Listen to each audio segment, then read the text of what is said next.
I dedicate this talk to the ancestors who have walked this land, whose lives of joy and suffering allow us to be here today. As I light this candle, I honor Stan Crow, my mentor and guide, whose work made possible the story I'm here to share with you. As I pour this water, I honor my grandmother, Velva Jane Banks, and the unbroken line of women who stretch back to our earliest human beginnings.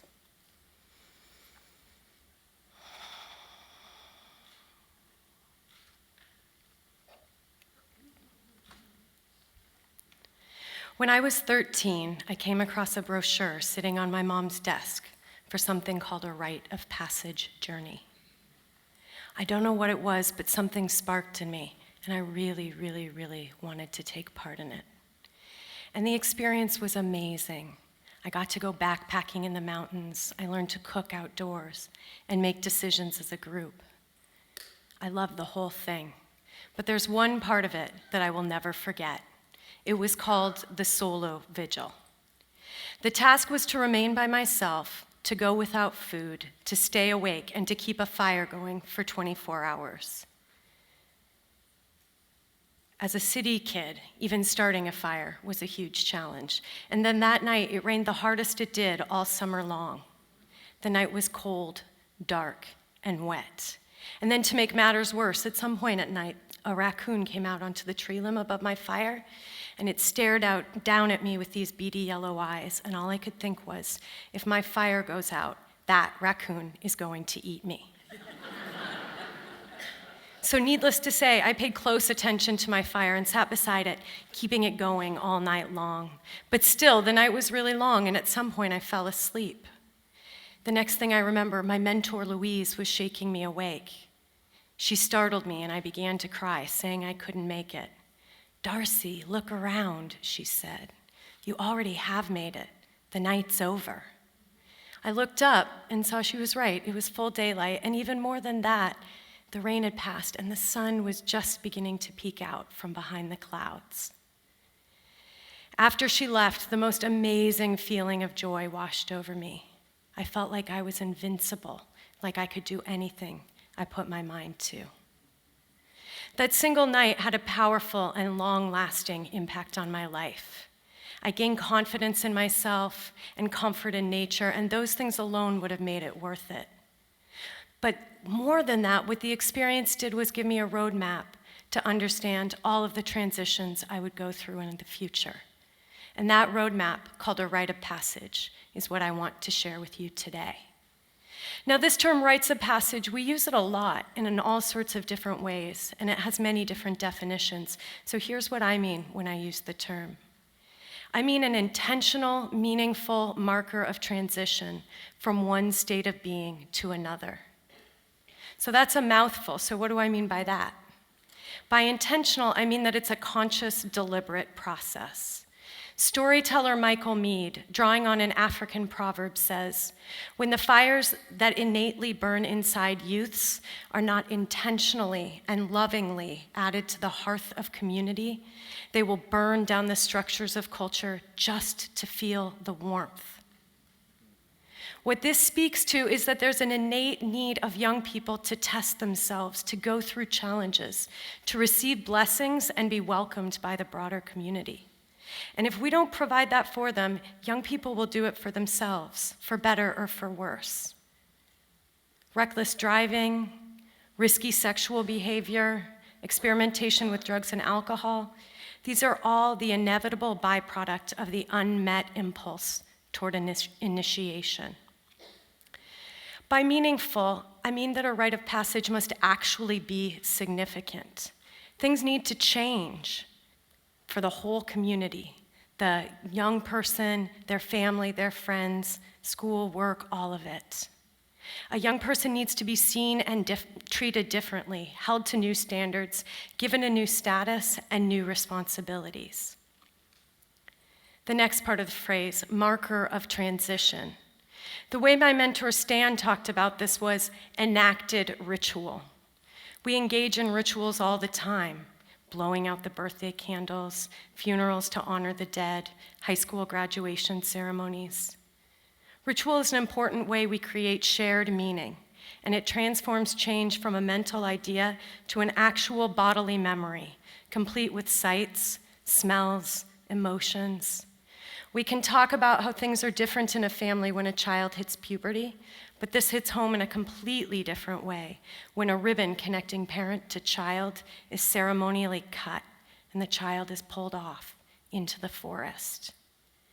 And even more than this, ritual connects us with the broader world, the earth, the cosmos, the traditions of our ancestors, in ways that may feel foreign to many of us now, but ritual is literally lodged in our DNA, and yes, there's research to back that up. Finally, a rite of passage is a transition from one state of being to another. I reserve the term for those massive transitions, the occasions when things change and can never go back.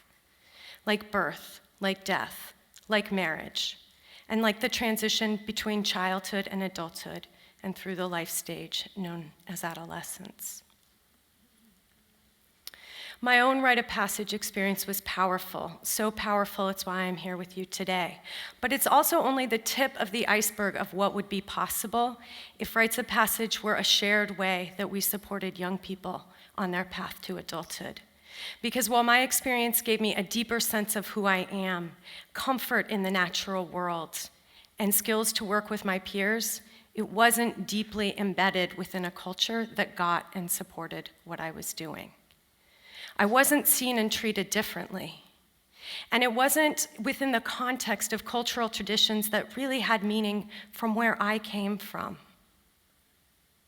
I want to share a story with you of what's possible when a community rallies around its young people. In the heart of India, there's a village called Mendaleka. And in this village, there's traditionally a gotul, a structure, which is where young people gather, and it's the site of their education and initiation into adulthood. Now, after India gained independence, the government wanted to control the valuable hardwood teak forests that surrounded the village, and they began a policy of assimilation, requiring village children to attend school in the nearby town. The gotul was dismantled. Soon, traditions began to break down in the village. The young people began to leave. Poverty and alcoholism began to become significant issues. And so the elders of the village gathered, and they tried to find a solution to the challenges that they were facing. And soon they concluded that without the gotul, the center of community life was broken. And so they set out to rebuild it. So one night, the men went out into the forest, illegally harvested teak, came back and constructed a gotul. The next day, the forest wardens came, saw what they had done, and tore it down.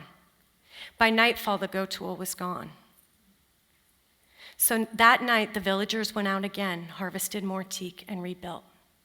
The next day, the wardens came again and tore it down. And this was repeated a third time. And then finally, on the fourth night, the villagers constructed another gotul. And that night, many nearby villages did the same.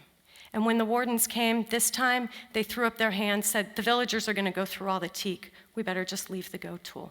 And so the gotul remained, and the young people returned to take part in this ancient cultural tradition. With this victory, the villagers gained confidence and once again began to pass on their traditions to their young. And with that, they gained even more courage and strength, and they fought for and eventually gained their tribal sovereignty. I had the opportunity to visit Mendaleka in 2005. And while I was there, the villagers I met told me with pride of how alcohol is now banned in the village, how there's only one television set for 400 people, and how the young people choose to remain.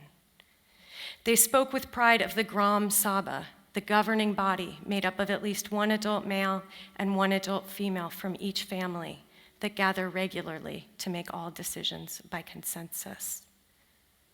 I couldn't believe it when I heard this story. From my own experience, I knew how valuable rites of passage were for young people. But hearing this, I began to understand how they can be transformative for a whole community and in fact, a whole culture. And I began to understand that by putting young people at the center of community life, we're building a culture around them that is worth being part of.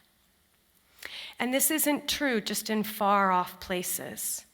There are thousands of people around the world who are raising young people into healthy adulthood and transforming communities in the process.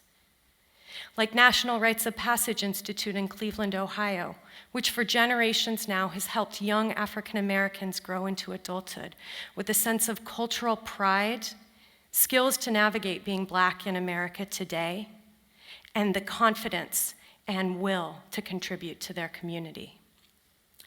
Or Golden Bridge, based out of Colorado, where globally diverse groups of young people, from refugees to suburbanites, gather each summer in a movement-based rite of passage. Or the Native youth and families from Oregon to Alaska who come together by ocean-going canoe as part of tribal canoe journeys in an inspiring cultural resurgence effort that has led to the preservation of so many songs, stories, dances, languages, and traditional canoeing ways. And these are just a few of the examples. What they all speak to is what LA poet laureate Luis Rodriguez is talking about when he says, rites of passage tie the threads of the past to the threads of the future. I love this lyrical phrase because it hits the essence of what rites of passage can and need to do in our world today. In fact, I would go so far as to say that rites of passage in their full flowering form hold a key to our future as humanity. Here's why. First, rites of passage help to instill a fundamental sense of belonging, which is a basic human need, just like food and water. Generations of cultural disruption have destroyed many traditional rites of passage that help young people to know where they came from and their place in community and the natural world. Many of us don't realize that there are rites of passage in our lineage, know what happened to them, or think that this is important. Yet many of our social issues today, from individual isolation to religious extremism to racial inequality, stem from this loss. Next, rites of passage offer a template for navigating change. We as human beings are constantly changing and evolving. And now we live in this world of unprecedented technological, environmental, and social changes. We need to know how to adapt. And rites of passage offer a template for navigating all the transitions that we'll go through in the future. It's an important skill set. We might even call it a form of transition literacy, a vital skill needed for our times. Third, rites of passage call young people into service in ways that require their unique gifts. Young people have the seeds of the future inside them. And what they need are adults and elders who are helping to nurture their creative lives, helping them to identify their unique gifts and talents and passions, and then teaching them the things they want and need to grow. Rites of passage prepare young people to inhabit the world that they will live in a careful dance between their unique gifts and the needs of the community. We all have a lot of things on competing for our time and attention, and a lot of pressures on us every day. So we don't need another thing to add onto our to-do list. This is true whether we're 15 or 50. So this needs to be different.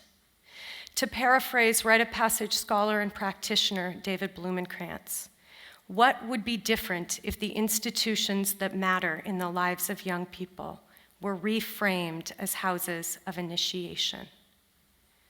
We know what happened in the village of Mendeleca when the Gotul, their house of initiation, returned. Health, vitality, and resilience were restored. Imagine for a moment what would be possible if this happened on a society-wide scale, in ways that met the needs of all sorts of different communities, from richly diverse urban neighborhoods to rural farming towns, and in ways that met the needs of all of our youth. The loss of rites of passage occurred over many generations, and to restore this aspect of culture is similarly going to take a concerted long-term effort. This is a marathon, not a sprint. And it's going to take each of us in our own ways becoming the adults and elders our young people need us to be. Author Terry Tempest Williams says, "The eyes of the future are looking back and praying that we'll see beyond our own time." So let's become the elders that our future generations need us to be by focusing on the needs of our young people today and preparing them to inherit this planet that we all share. It's to that vision that I give thanks to the ancestors that came before. Thank you.